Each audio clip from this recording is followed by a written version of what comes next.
India एक democratic country है और यहां पर कोई आम आदमी भी उम्मीदवार बन सकता है और चुनाव लड़ सकता है। लेकिन अगर मैं आपसे सवाल पूछूं कि इंडिया के इतिहास में सबसे असफल उम्मीदवार कौन है और क्यों है, तो आप लोग क्या कहेंगे? चलिए मैं इसका जवाब देता हूं। इंडिया के इतिहास में सबसे असफल उम्मीदवार तमिलनाडु के डॉक्टर के पद्मराजन हैं, जिन्होंने अब तक लगभग 199 चुनाव लड़े हैं, जिसमें स्थानीय चुनाव से लेके लोकसभा चुनाव तक शामिल हैं। लेकिन वो सभी चुनाव हारे हैं। इनफैक्ट एक बार तो वो राष्ट्रपति चुनाव भी लड़े थे, लेकिन उसमें भी वो हार गए थे।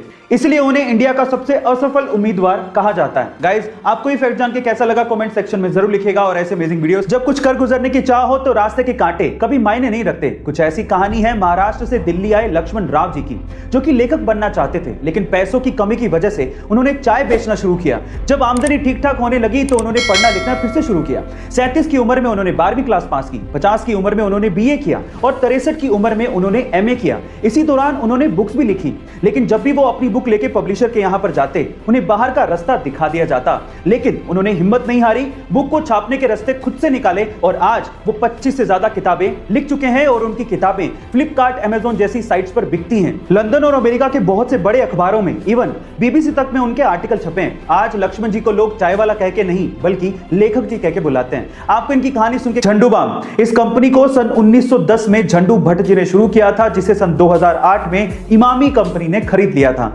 लेकिन इसकी असली किस्मत पलटी सन 2010 में, जब सलमान खान की मूवी दबंग रिलीज हुई।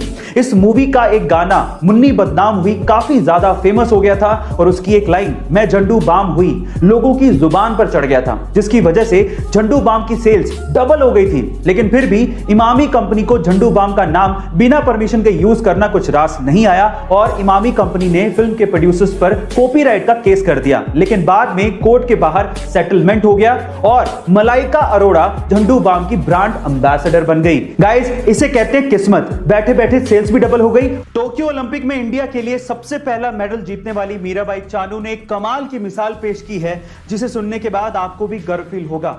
अपने देश के लिए सिल्वर मेडल जीतने के बाद मीराबाई चानू जैसे ही टोक्यो से मणिपुर के अपने पैतृक गांव पहुंची, उन्होंने सबसे पहले उन ट्रक ड्राइवर्स को ढूंढ के अपने घर पे बुलाकर सम्मानित किया, जिन्होंने संघर्ष के दिनों में उनकी मदद की थी।